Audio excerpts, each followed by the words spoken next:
তোমার মিষ্টি দেবররা কেমন আছো তোমরা?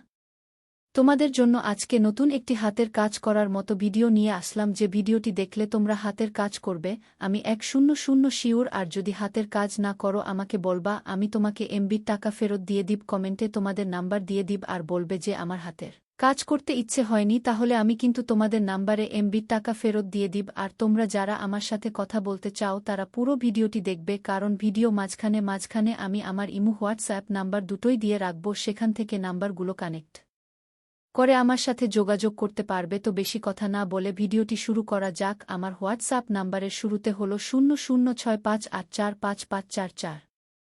এই কাহিনীর শুরু। অলিশা শহরের এক প্রখ্যাত আর্ট গ্যালারির মালিক। তার জীবনের সবকিছু ছিল পরিকল্পিত, শৃঙ্খলিত। শৈল্পিক সত্তা এবং খ্যাতির দিকে তার একাগ্র মনোযোগ ছিল। একদিন গ্যালারির নতুন প্রদর্শনী আয়োজনের প্রস্তুতি নিচ্ছিল। এক কফি শপের মালিক অয়েন অলিশার সহকারী হিসেবে কাজ করার জন্য তার গ্যালারিতে এসেছিল। এটাই ছিল তাদের প্রথম দেখা। অলিশা তখনই লক্ষ্য করল, অয়েন শুধু দেখতে সুন্দরী নয়, তার চোখে কিছু ছিল যা অন্যদের থেকে আলাদা। সেই শান্ত গভীর দৃষ্টি যেন এক রহস্য তৈরি করেছিল। অয়েন খুব সহজেই সকলের সঙ্গে মিশতে পারত, কিন্তু তার চোখে কখনো এক ধরনের বিষণ্ণতা ছিল, যেন কিছু হারানোর ভয়। কিছুদিন পর অয়েন গ্যালারিতে আসে প্রায় প্রতিদিনই। একদিন অলিশা হঠাৎ বলে ওঠে, তুমি কি কখনো আর্ট নিয়ে চিন্তা করো? অয়েন হেসে বলল, অলিশা, আমি তো কফি বানাতে জানি, কিন্তু আর্ট সম্পর্কে তেমন কিছু জানি না। তবে হ্যাঁ, তোমার গ্যালারিতে আসার পর মাঝে মাঝে ভাবি, জীবনের প্রতিটি মুহূর্ত একটা ছবি হতে পারে কি? এই কথায় অলিশা এক মুহূর্তের জন্য চুপ হয়ে গেল। তার মনে হচ্ছিল অয়েন শুধু কথায় নয়, কাজে ও তার মানসিকতায়ও বিশেষ।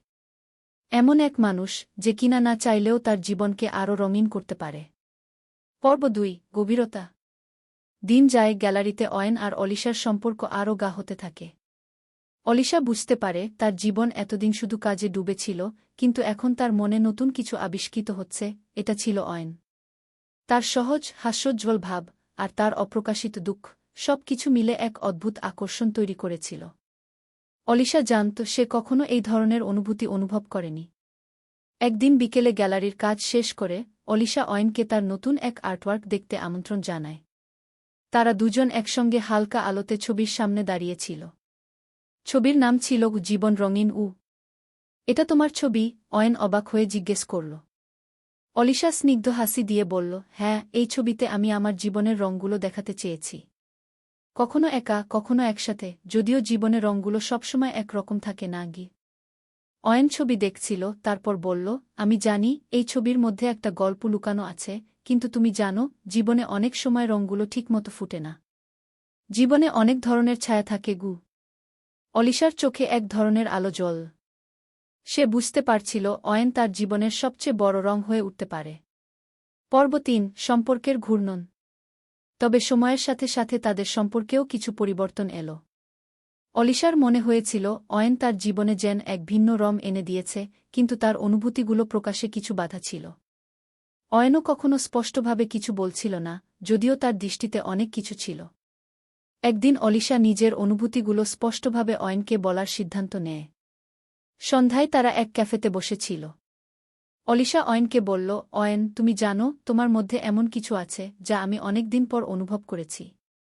আমার জীবন রঙিন হয়েছে তোমার সাথে গি।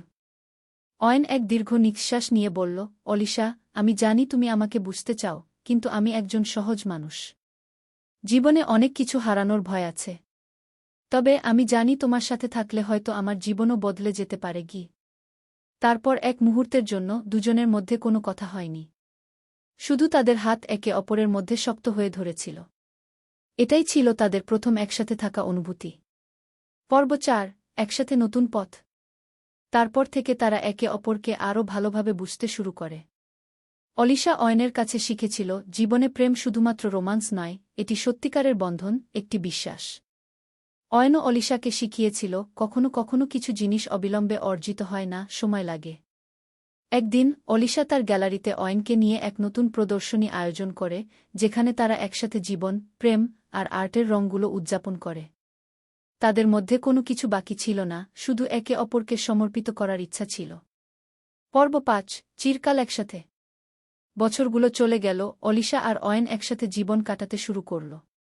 তাদের প্রেমের গল্প শুধু দুইজনের জন্য নয়, পুরো শহরের মানুষের জন্যই অনুপ্রেরণা হয়ে উঠেছিল। আর্টের মাধ্যমে তারা তাদের জীবনের সঠিক রং খুঁজে পেয়েছিল, আর তাদের একে অপরের মাঝে ছিল নিখাদ ভালোবাসা। একদিন গ্যালারির ভেতর দাঁড়িয়ে অলিশা বলেছিল, এটা শুধু ছবি নয়, এটি আমাদের জীবনের প্রতিচ্ছবি। অয়েন তার হাত ধরে বলল, তুমি জানো, জীবনে যে সব রং পাওয়া যায় তা সহজে পাওয়া যায় না। কিন্তু তুমি যখন পাশে থাক তখন সব কিছু স্পষ্ট হয়ে ওঠে। এভাবেই একে অপরকে ভালোবাসতে, সমর্থন করতে এবং একসাথে জীবনকে রঙিন করে তুলতে অলিশা ও অয়েন তাদের জীবন কাটিয়ে দিল। প্রচলিত শহরের এক ব্যস্ত রাস্তায় মেঘলা আকাশে প্রথম রোদ উঠছিল। সারা শহর জুড়ে এক নতুন দিন শুরু হচ্ছিল। ওই দিনটার মতোই রুমি তার জীবনে প্রথমবার একটি অজানা পথের দিকে পা বাড়িয়েছিল। সে একজন সঙ্গীতজ্ঞ, কিন্তু শহরের বড় প্রেক্ষাগৃহের বাইরে তার পরিচিতি কম ছিল। ছোট শহর থেকে এসে রাজধানীতে এক নতুন জীবন শুরু করতে যাচ্ছিল। অনেকগুলো স্বপ্ন চোখে নিয়ে, কিছুটা ভয় আর কিছুটা আশা নিয়ে রুমি তার নতুন জীবনের পথে হাঁটছিল। আমার আম্মু ৮ ভাইয়ের একমাত্র বোন, আর আমি তার একমাত্র ছেলে। সে হিসাবে ৮ মামার একমাত্র ভাগিনা হিসেবে নানু বাড়িতে আমার আদরের কোনো কমতি নেই। নানু বাড়িতে গেলে মাঝে মাঝে নিজেকে রাজা বাদশাহ মনে হয়। ৮ মামার ঘরে মোট ২-৬ জন কাজিন। কেউ বড় কেউ ছোট, কিন্তু সবাই সমানভাবে আদর, স্নেহ আর ভালোবাসা দেয়। নানু মারা গেলেও আদর একটুকু কমেনি এখনো। পরীক্ষা শেষ হওয়ার পরদিনই ঢাকা থেকে রওনা হই আমি। আগেই ঠিক করেছি ফোন করে যাব না, গিয়ে সবাইকে সারপ্রাইজ দিব। আম্মুকেও মানা করেছি ফোন দেওয়ার জন্য। সাধারণত ঢাকা থেকে ৮ ঘণ্টার মধ্যেই মামাদের গ্রামে পৌঁছানো যায়, কিন্তু সেদিন ছিল কপালটাই খারাপ। আসলে রাত শেষে কপাল ভালো সেটা মানতে বাধ্য হই, কিন্তু সে সময়ের হিসাবে কপালের দোষই দিতে থাকি। ধাজার ভেতর সীমাহীন এক জ্যামেই ভুলে যায় ৩ ঘণ্টা। তারপরে হিসাব করে দেখি আনুমানিক সন্ধ্যা ৭টার মধ্যে ঠিকই নানুবাড়িতে পৌঁছে যাব। কিন্তু ঢাকা থেকে বের হতেই লাগে বিপত্তি। গাড়ির পাংচার হয়ে যায়। গাড়ির চাকা সারাতে চলে যায় আরও ২ ঘণ্টা। রাতের ১:০০টায় গ্রামে পৌঁছানো অসম্ভব ব্যাপার। বর্ডার এলাকার গ্রাম, যেখানে অর্ধেক বাড়িতে এখনও কারেন্টই পৌঁছায়নি। যেখানে মানুষ রাত ৮টা বাজতে না বাজতেই ঘুমিয়ে যায়, সেখানে রাত ১:০০ মানে গভীর রাত। আমি আর সারপ্রাইজ দেয়ার রিস্কে থাকি না, ফোনে মাকেও জানিয়ে দেই আর মামাদেরও জানিয়ে দেই আমি নানু বাড়ি আসতেছি। কোনো একজনকে যাতে বাজারে আমাকে রিসিভ করার জন্য রাখে। এত টাইমের জার্নিতে বাস স্টপ আসার আগেই আমার ফোনের চার্জ শেষ হয়ে যায়। আমি এটা নিয়ে কিছু ভাবি, কারণ আমি জানি কেউ না কেউ ঠিকই আমার জন্য অপেক্ষা করছে। বাসস্টপে যখন নামি তখনই ১:০০টা বাজে। দোকানপাট মোটামুটি সবই বন্ধ। একটা মাত্র রিকশা দাঁড়িয়ে আছে বাসস্টপে।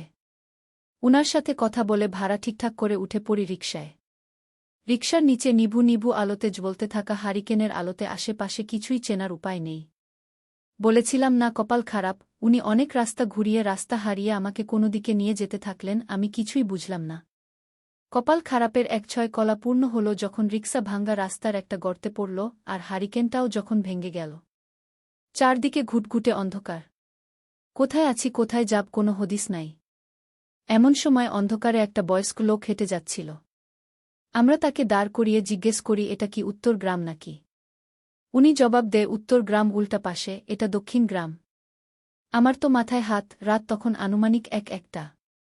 অন্ধকারে রাস্তা চিনার কোনো উপায়ও নাই।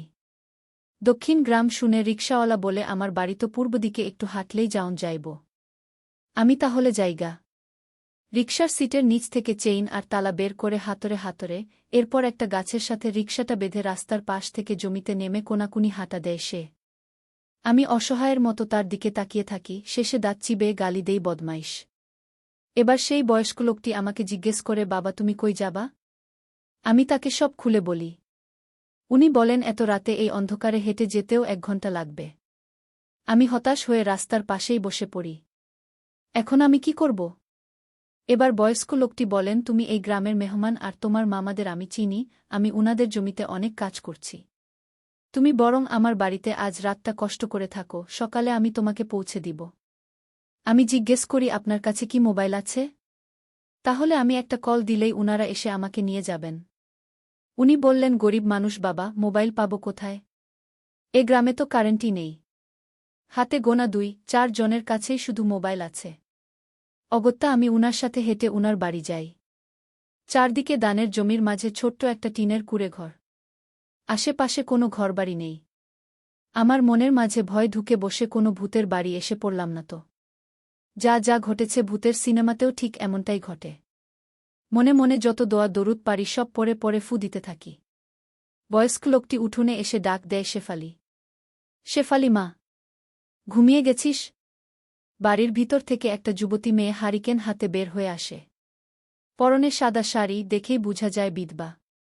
দেখতে কালো কালো হলেও যে মানুষের চেহারায় মায়া থাকে, লাবণ্য থাকে, এক দেখায় প্রেমে পড়ে যাওয়া যায়, তেমন মায়াবতী চেহারা তার। হারিকেনের আলো তাকে যে কি সুন্দর লাগছিল তা বলে বোঝানো যাবে না। গ্রামের মেয়েদের মতো তার পরনেও শাড়ির সাথে কোনো ছিল না। আঁচলের নিচে তার বড় বড় কোনো ছেলের মাথা ঘুরিয়ে দিবে। কোমরটাও ছিল একেবারে সরু। তার চোখ দেখেই বোঝা যায় ঘুম থেকে উঠে এসেছে সে। বয়স্ক লোকটি বলল, বাড়িতে একজন মেহমান আছে, কিছু একটা খাবারের ব্যবস্থা কর মা। এবার আমিও টের পাই খিদে, পেটের ভিতর ইঁদুর দৌড়াচ্ছে। মেয়ে বাড়ির পাশে ছোট্ট একটা রান্নাঘরের দিকে চলে যায়। আগের দিনে গ্রামগুলোতে ঘরের ভিতরে রান্নাঘর বা বাথরুম কিছুই থাকত না। সবই বাইরে আলাদা আলাদা ছিল।